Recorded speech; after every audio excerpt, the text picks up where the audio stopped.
Okay, tonight we're going to read Geronimo Stilton and The Lost Treasure of the Emerald Eye.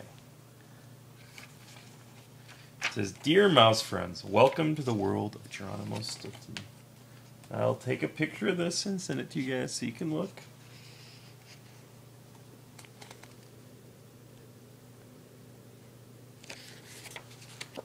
Okay.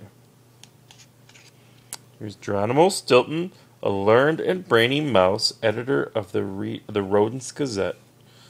Thea Stilton, Geronimo's sister and special correspondent at the Rodent Gazette. Trap Stilton, an awful joker, Geronimo's cousin and owner of the store Cheap Junk for Less. Benjamin Stilton, a sweet and lovable 9-year-old mouse, Geronimo's favorite nephew. Late again!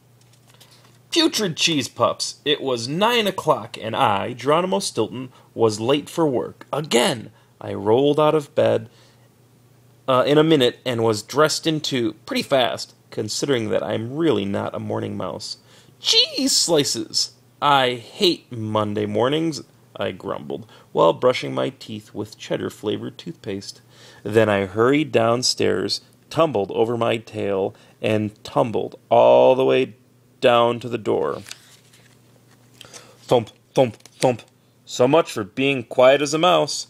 The streets of New Mouse City, the capital of Mouse Island, were as noisy as ever. I guess everyone was late just like me. Cheese delivery trucks were everywhere, horns blasting, mice, rats, rodents of every size and shape raced by in cars, taxis, and mouse Jordan sneakers. Taxi! I shouted, jumping into a cab. 17 Swiss Cheese Center. 7 minutes later, we pulled up to my editorial office. Oh yes, I forgot to tell you that I run a newspaper. It's called the Rodents Gazette. I took the stairs 2 at a time and burst inside. What a workout! I was pooped. Maybe I shouldn't have canceled my membership at Rats La Lane after all. But before I could think about it, Marcella, my secretary, tackled me. Mr. Stilton, finally! She cried, her glasses dangling off one ear. There is a crowd of rodents waiting to see you. The designer, the printers, the mouse who works the water cooler, and the editor-in-chief wants to speak with you immediately. I headed to my desk. Marcella followed. The copy machine is jammed, she continued. Another mailroom mouse quit. And boss, don't forget you promised me a raise. My head felt like it was about to explode. Even my whiskers hurt. I wouldn't wish this day on the meanest cat ever. I hate Mondays. Thea's secret. At lunchtime, my sister... my sister, Thea, who is a special correspondent for the Rodents Gazette, came by on her motorcycle. I'm taking you to lunch, she said. We've got reservations at the Mouse House. She grabbed my paw and whispered, I have to tell you an important secret. 20 minutes later, I peeled myself off Thea's bike. My teeth were still chattering. Are you trying to give me a heart attack? I shrieked, tugging my whiskers back into shape. Why do you have to go so fast? It's dangerous. One day, we're going to end up sipping cheese through straws at Mouse General. Tisk, tisk. 'Tis the same old Fraidy Mouse. My sister laughed, slipping into the restaurant. Of course, before we could sit down, Thea had to greet 50 friends. Hi, Ratsy. How you doing?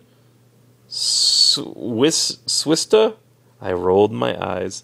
Thea had more friends than a cheese delivery man the day before Thanksgiving.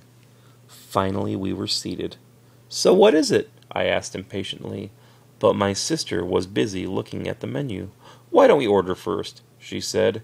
Cheddar ravioli for two, she told the waiter, with extra spicy tomato sauce.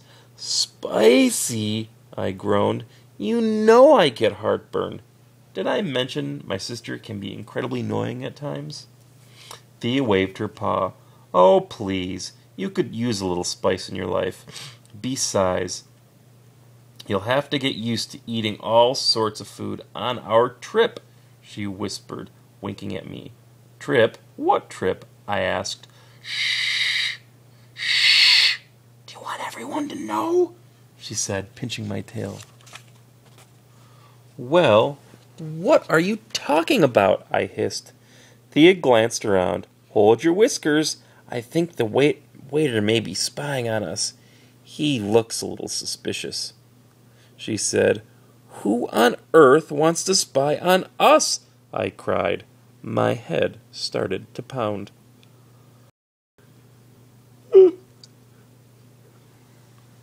If you only knew, my sister replied, looking very mysterious. I clenched my fists. I couldn't take it any more. I climbed onto my chair and screamed, What are you talking about? Everyone stared. Slimy Swiss balls! Someone got up on the wrong side of the hole today, said Thea. But she began talking again. I found a map of an island showing the spot. Bink. Buccaneers Cove, Morewater Bay, Half Moon Bay, Flea-Ridden River, Cat's Claw Rock, Bandits Bay, Whispering Woods, What's the Point Peak, Sleepy Cat's Pass, Pirates Peak, Hard as a Nail Hill, Mouse's Meadow. They start there, they go around What's the Point Peak, past Molehouse Mountain, around Hard as Nails Hill, to Sleepy Cat's Pass, to right there at the X. X marks the spot of the Emerald Eye. Where the treasure is buried, she squeaked. The Emerald Eye. From under the table she pulled out a yellowed piece of paper. I found this map at the flea market, she continued. Oh, Garrykins, you must come with me. This is a once-in-a-lifetime chance, she finished excitedly. First of all, don't call me Garrykins. My name is Geronimo, I cried. Second, I will be too busy at work. We are about to publish the next volume of Rodents Rules for Dummies. And besides, who ever heard of an emerald eye? It's ridiculous. Thea grabbed my paw and stared straight into my eyes. But you're my big brother. You can't let me go out on my own. Gary Barry, she squeaked in her sweetest voice. My sister could convince a cat to cook dinner for her. My name is Geronimo, I shouted. That night, I drank about 10 cups of snoozy time tea, listened to my squeaky sound sleep tape, and counted grilled cheese sandwiches. Still, I didn't sleep one wink. Okay, I'll read you another few chapters tomorrow. Good night, guys. I love you.